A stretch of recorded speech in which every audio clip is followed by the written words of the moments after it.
Kami di sini akan menjelaskan paparan tentang berbagai macam penyajian algoritma komputer, yang mana pertama yaitu pseudocode, kedua flowchart, dan ketiga nanti kita akan uji pemrogramannya secara langsung. Pertama-tama saya akan menjelaskan contoh permasalahan yang akan nanti dibahas. Sebenarnya kami mempunyai sekitar 5 contoh permasalahan, namun karena keterbatasan waktu sehingga kami hanya menampilkan 2 contoh permasalahan di sini. Contoh permasalahan pertama yaitu menentukan lapangan yang akan disewa, jam sewa, dan biaya sewa lapangan. Yang kedua yaitu mencari total biaya barang, baik jenis beserta jumlah barang. Di sini adalah contoh permasalahan pertama dalam bentuk pseudocode. Pseudocode adalah salah satu penyajian algoritma komputer yang mana terdiri dari 3 bagian. Yang pertama yaitu judul, yang kedua kamus, dan yang ketiga adalah algoritma atau deskripsi. Di bagian judul di sini adalah menentukan lapangan yang akan disewa, jam sewa, dan biaya sewa lapangan. Sehingga judul ini penting karena untuk mengetahui permasalahan apa yang akan diselesaikan di dalam algoritma komputer ini. Lalu yang kedua, kamus, yang mana berisi variabel-variabel yang akan nanti diprogramkan ke dalam algoritma komputer. Lalu yang ketiga yaitu algoritma itu sendiri, di mana nanti akan terjadi proses selama berlangsungnya pengujian, sehingga nanti kita dapat mengetahui hasil akhir dari suatu permasalahan yang akan kita buat nanti. Pada bagian kali ini, kita akan membahas tentang flowchart dari penyewaan lapangan. Yang pertama, kita menuju ke tombol terminal. Simbol terminal ini menunjukkan sebuah permulaan suatu program, atau bisa kita tulis dengan start. Selanjutnya kita masuk ke proses input. Proses input ini yang diinputkan adalah username dan password. Selanjutnya kita masuk ke decision symbol, di mana jika kita menginputkan password Clarista, jika salah, kita akan mengulang mulai dari input username dan password lagi. Dan jika benar, kita akan menampilkan menu. Selanjutnya, setelah menampilkan menu, kita menginput pilihan kita. Selanjutnya, jika pilihan kita sama dengan 2, kita akan lanjut ke garis yang panah kanan bernilai true. Dan jika false, kita akan lanjut ke kiri. Kita akan mendapatkan tampilan tipe lapangan. Dan selanjutnya akan kembali lagi ke input pilihan lagi. Jika pilihan kita tadi true, if pilihan Anda 2 bernilai true, maka kita akan menginputkan nomor lapangan lagi. Selanjutnya kita akan mendapatkan tampilan harga. Kemudian kita menginputkan jam masuk dan jam keluar penyewaan lapangan. Selanjutnya kita menginputkan biaya sewa. Selanjutnya kita menginputkan jumlah uang yang harus dibayarkan. Selanjutnya, jika kita ingin menyewa ulang lapangan, jika bernilai true atau benar, kita akan mengulang proses ini mulai dari input nomor lapangan hingga input jumlah uang yang dibayarkan. Namun, jika kita tidak mau menyewa ulang lagi atau bernilai false, kita akan menginputkan satu ini kembali menuju ke menu yang ada di atas ini, menampilkan menu. Kemudian, output dari jumlah uang yang dibayarkan tadi adalah pembayaran berhasil. Maka program itu selesai atau end. Terima kasih. Berikut adalah program sewa lapangan. Langsung saja kita tuliskan import, kemudian pada div kita tuliskan menu, tipe lapangan, penyewaan. Kemudian nanti inputkan, masukkan pilihan Anda. Jika Anda memilih 1, maka akan muncul tipe lapangan. Ada 2 kategori, yaitu 1 lapangan indoor 1, harga 70.000 per jam. 2 lapangan outdoor 1, harga 55.000 per jam.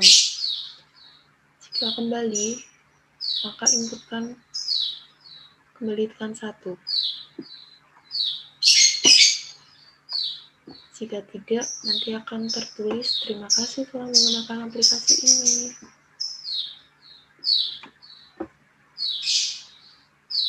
Kemudian pada bagian ini, jika memilih angka 2, akan muncul penyewaannya. Pada penyewaan ini akan ditampilkan pernyataan penyewaan, kemudian inputkan, masukkan nomor lapangan. Jika yang dipilih adalah lapangan 1, maka nanti harga yang digunakan adalah 70.000 per jam.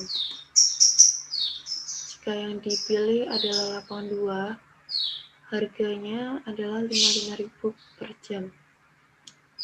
Nilai A nanti akan diinputkan sesuai jam yang mereka sewa. Masuknya pada jam berapa? Di sini ada jam 7, jam 8, 9, 10, dan seterusnya.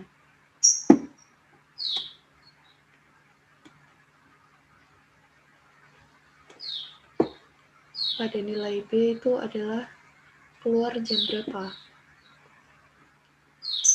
Ini sama, jamnya sama. Menyesuaikan, tergantung nanti akan menyewa berapa jam.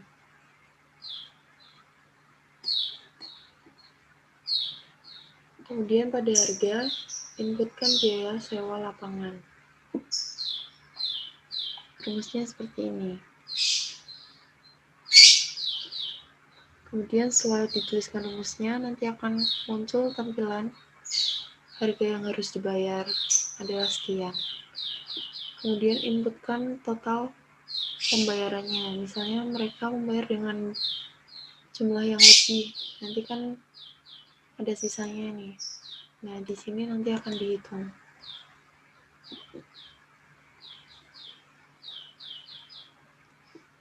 Jika sisanya adalah 0, maka akan muncul keterangan lapangan nomor berapa, masuk jam berapa, keluar jam berapa, dan sisa uangnya berapa. Kemudian ada tampilan penyewaan lunas. Jika akan memesan lagi, nanti kembali tekan 1. Jika tidak, maka tekan 2.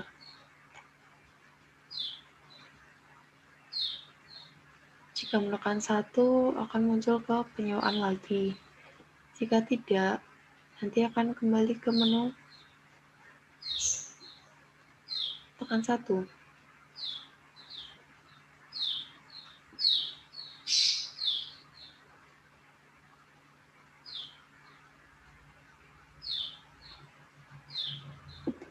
Kemudian di sini ada password yang kita gunakan adalah Farista.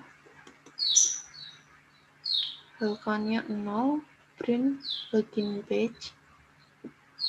Kita harus memasukkan username dan password. Username-nya adalah sesuai pemesan. Dan password-nya adalah Farista, sesuai yang sudah kita buat.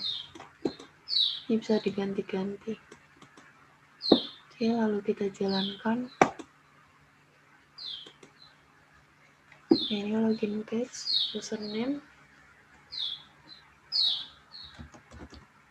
Yes, try. Kita enter, passwordnya masukkan Farista caps lock dan enter. Kemudian kita lihat tipe lapangan dulu. Nah, di sini ada 2 tipe lapangan seperti yang sudah saya jelaskan.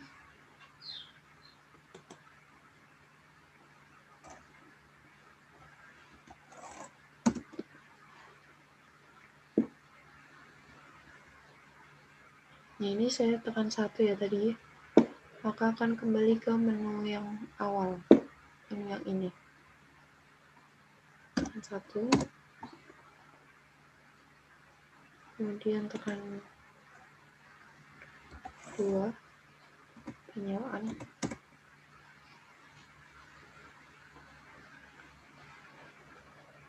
Nah, ini kalau 2 ini langsung terima kasih telah menggunakan aplikasi ini, jadi kita ulang lagi.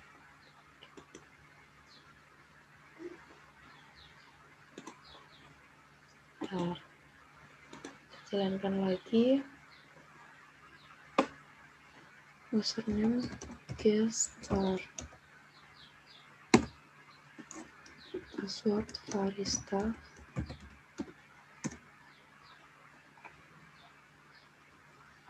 Lapangan. 1.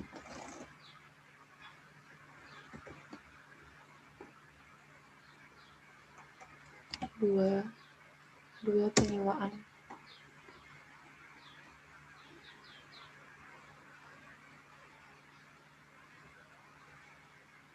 Nomor lapangan 2. Harganya tertera di sini 55.000 per jam. Misalnya kita masuk jam 7.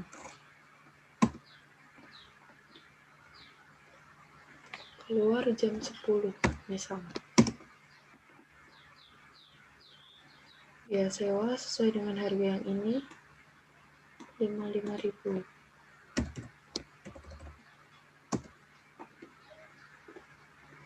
Kemudian akan terlihat jumlahnya. Jika uang yang dibayarkan adalah 200 misal 200.000, tekan enter, maka akan terlihat tampilan sisa uang 35.000 dan penyewaan lunas. Jika ingin input lagi, maka tekan 1. Jika tidak, maka tekan 2.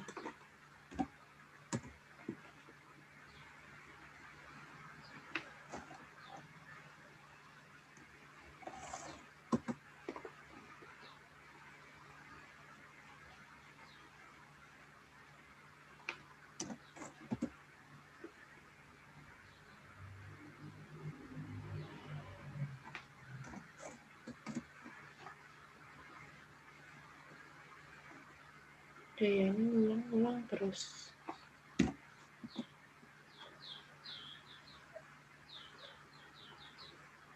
Ya, jadi seperti ini.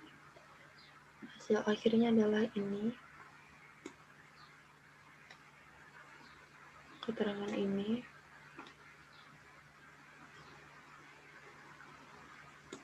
Sudah selesai. Terima kasih. Contoh pemasaran kedua yaitu mencari total biaya barang. Dengan judul seperti ini, berarti kita akan mencari total biaya barang baik dari jenis dan termasuk jumlah barang per jenisnya. Di sini kita penyajian dalam hal visual decode sehingga terdapat judul, kamus, dan juga algoritma. Di kamus ini yaitu variabel-variabel yang akan diprogramkan ke dalam algoritma. Di sini di dalam algoritma ini nanti akan dijalankan prosesnya sehingga kita akan mendapatkan suatu penyelesaian dari masalah yang kita buat tadi. Baik, masuk ke pembahasan yang kedua yaitu untuk menyelesaikan total dari keseluruhan biaya barang beserta jenis dan jumlahnya. Di sini saya akan menampilkan dalam bentuk flowchart. Setelah itu saya akan menampilkan dalam bentuk pemrograman yang mana kita akan mengujinya secara langsung bagaimana proses itu terjadi. Baik, karena berhubung ini flowchart sehingga kita harus mengawali dengan perintah start yang mana mengawali suatu pemrograman dan perintah stop yang mana mengakhiri dari suatu pemrograman. Masuk ke bahasa pemrograman dalam bentuk flowchart. Di sini kita diminta menginput jenis barang beserta dompetnya. Karena berbentuk jajak ginjang sehingga perintah ini dalam bentuk jenis input. Lalu yang kedua, masuk ke jenis barang, yang mana di sini ada pilihan false dan true. Karena bentuk pemrograman ini dalam bentuk loop, sehingga ada proses pengulangan, maka ada perintah X kurang lebih sama dengan jenis barang, yang mana X nanti itu bersifat berubah dari 1 sampai ke jenis barang. Jika jenis barang sama dengan X, maka masuk ke dalam true. Di true nanti akan menginput jumlah dan harga. Setelah itu akan terjadi proses yang namanya total sama dengan jumlah kali harga dan sum sama dengan sum tambah total. Nanti jelasnya saya akan lanjutkan di bahasa pemrograman. Setelah itu ada proses lagi di sini, yaitu X sama dengan X plus 1 yang digunakan untuk proses pengulangan, yang mana X ini akan berkaitan dengan X yang sebelumnya, di mana ada pilihan true atau false. Setelah itu, setelah X sama dengan X plus 1 akan kembali lagi ke tahap awal, di mana menentukan apakah benar atau tidaknya X lebih kecil sama dengan jenis barang. Jika sudah melebihi dari jenis barang X-nya, maka masuk ke perintah pengeluaran dompet kurangi jum. Setelah itu masuk ke output berupa pengeluaran, setelah itu pemrograman akan berhenti.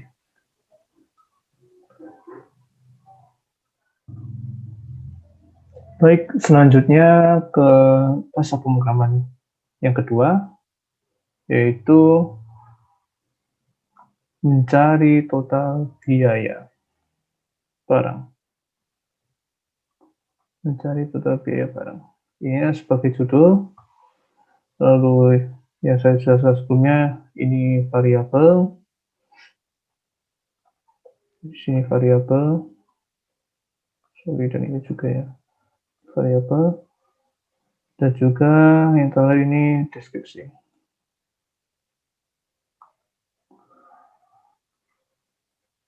Di bagian variabel terdapat dua hal yang baru di sini, karena kita menggunakan bahasa pemrograman loop, yang mana loop itu adalah perintah perulangan. Selagi alasan perulangan itu belum sampai ke apa yang kita minta, maka akan terjadi perulangan terus-menerus. Di sini ada perintah baru, yaitu variabel baru, maksudnya saya, berupa jum sama dengan 0 dan X sama dengan 1. Tadi saya jelaskan apa maksudnya. Baik, yang kedua yaitu ada perintah while, yang mana saya jelaskan tadi, yaitu loop jadi perulangan atas dasar alasannya seperti ini. Jika X kurang dari sama dengan jenis barang, maka akan memunculkan perintah seperti ini. Nah, di akhir deskripsi ini ada keterangan X sama dengan X plus 1. Dan nanti saya akan jelaskan ketika saya menjalankan pemrogramannya. Baik, kita langsung saja jalankan. Banyak jenis barang. Di sini kita suruh menghitungkan banyak jenis barang berupa angka, yaitu integral. Contoh, kita masukkan jenis barang sebanyak 3. Uang saya sebesar 1.000. Muncul di sini tulisan barang pertama. Kenapa muncul barang pertama? Karena tadi kan kita jenis barang sama dengan 3. Nah, jenis barang ini tadi kan di perintah deskripsi ada while X kurang dari sama dengan jenis barang. Nah, di sini jenis barang 3. Kurang dari sama jenis barang 3, kurang dari sama dengan X sama kurang dari sama dengan 3. Nah, di tahap pertama ini, karena saya berita berulangan ya, di ronde pertama ini, X sama dengan 1. Karena di variabel di sini adalah X sama dengan 1, maka awalnya dari pemrograman tersebut yaitu X sama dengan 1. Maka X sama dengan 1, apakah 1 kurang dari 3? Betul. Maka di sini selanjutnya akan jadi pemrograman berupa menampilkan keterangan barang ke sekian. Barang X, karena X sama dengan 1, maka muncul di sini X1. Lalu selanjutnya kita suruh menginputkan data berupa angka dan keterangan jumlah barang. Jumlah barang, contoh kita masukkan 4 dengan harga barang 5.000. Lalu kenapa di sini muncul barang 2? Karena ingat di akhir sini ada X sama dengan X plus 1. Kita sudah menyelesaikan tahap ini, yang mana sampai kita suruh menginputkan jumlah barang dan harga barang. Dia ada beda X sama dengan X plus 1. Ini masih tahap pertama ya. X sama dengan X plus 1.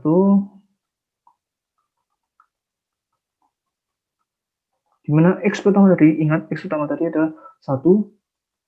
Bukan X yang bagian sini ya, yang sama 1. Jadi, tapi X yang di sebelah kanan. Tuh, maka hasilnya berapa? X sama dengan 2. Nah, di sini, maka di sini akan berulangan lagi ke tahap awal. Di mana Y sama dengan X kurang dari sama dengan jenis barang. Masuk ke tahap 2. Di tahap 2, atau ronde 2, yaitu X sama dengan 2. 2 kurang dari sama dengan jenis barang tadi sama dengan 3. Apakah 2 kurang dari 3? Betul. Maka terjadi penurunan lagi di sini. Kita suruh menginputkan jenis barang.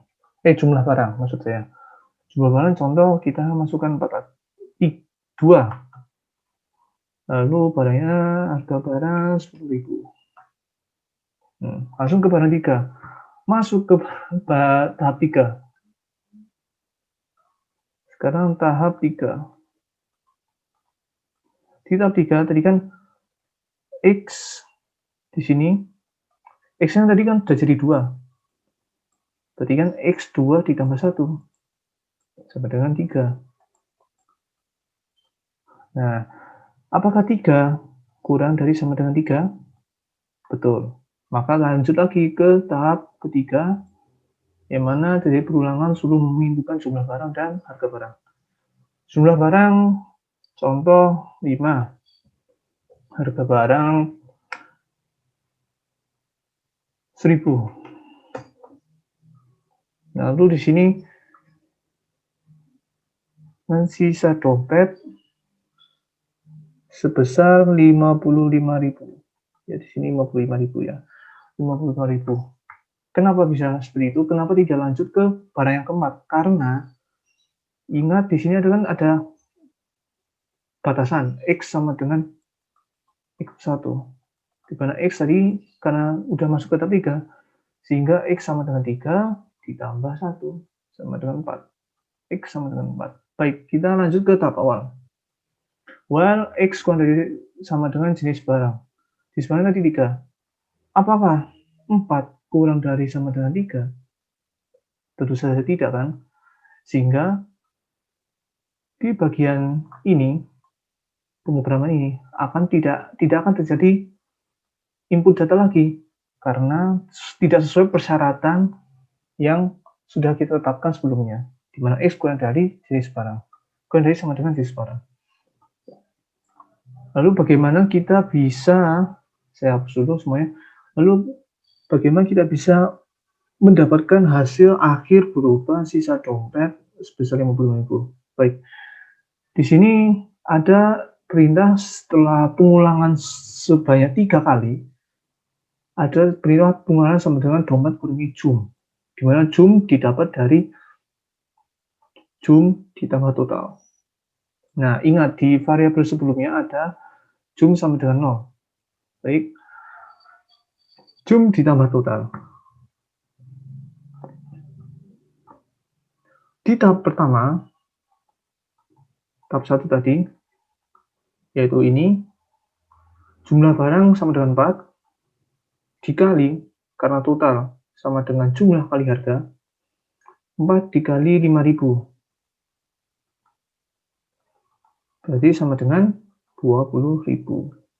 Oke, di sini kita dapat angka 20.000. Nah, setelah itu, setelah total dapat, di sini ada perintah jum sama dengan jum ditambah total. Nah, jum seperti itu.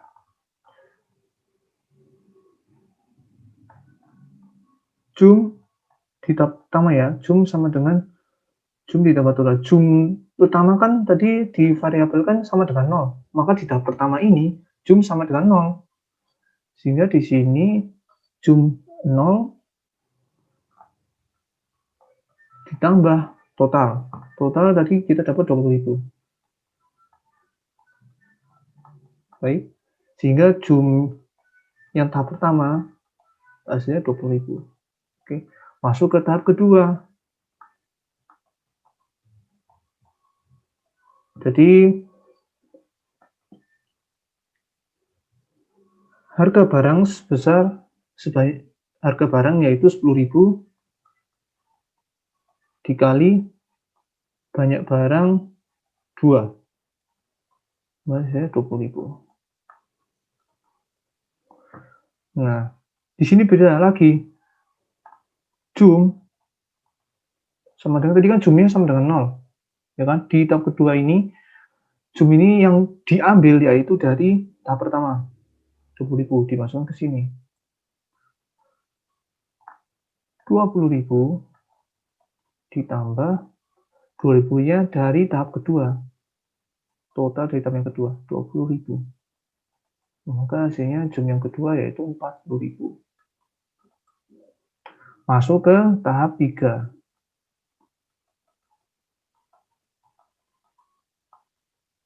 Tahap ketiga, jumlah barang sama dengan 5 dikali harga barang 1.000.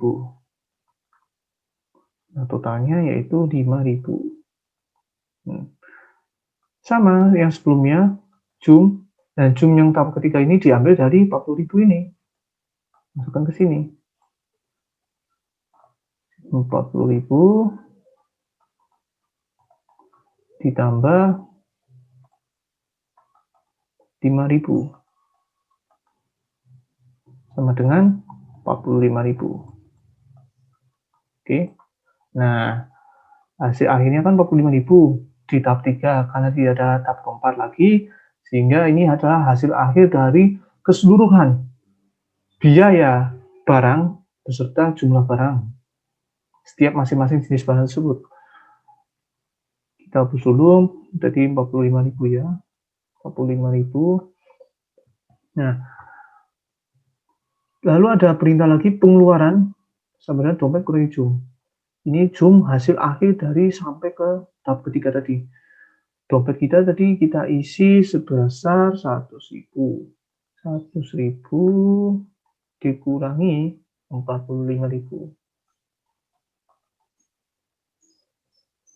Sehingga hasilnya yaitu 55.000. Seperti itu. Karena di sini ada perintah hasil akhir print, yaitu menampilkan keterangan sisa dompet dengan patokannya yaitu pengeluaran hasil dari dompet kurangi jum. Seperti itu. Intinya dari pemrograman ini yaitu bahwa harus ada saling keterkaitan satu sama lain. Contoh, tadi kita dapat pengeluaran, patokannya yaitu dari sini. Dompet, patokannya dari variabel. Jumlah, patokannya dari jumlah yang kita inputkan tadi. Harga sama yang kita inputkan tadi sebelumnya. Seperti itu. Jadi ada suatu keterkaitan satu sama lain. Jangan terjadi kesalahan seperti ini. Baik besar kecilnya huruf, spasi, itu sangat berpotensi mengakibatkan adanya kesalahan dalam suatu pemrograman. Karena pemrograman itu akan membaca sesuai apa yang kita tulis sebelumnya. Seperti itu. Baik, sebenarnya masih banyak lagi bahasa pemrograman yang lainnya, cuman karena keterbatasan waktu sehingga saya tidak bisa menjelaskan semuanya. Tapi jangan khawatir, saya nanti akan cantumkan deskripsinya, link itu untuk masuk ke simpanan saya, itu pengujian kode, supaya kalian bisa tahu macam-macam bahasa pemrograman. Dan sebenarnya kita bisa membuat sendiri. Sekian dari kami, kurang lebih mohon maaf. Wassalamualaikum warahmatullahi wabarakatuh.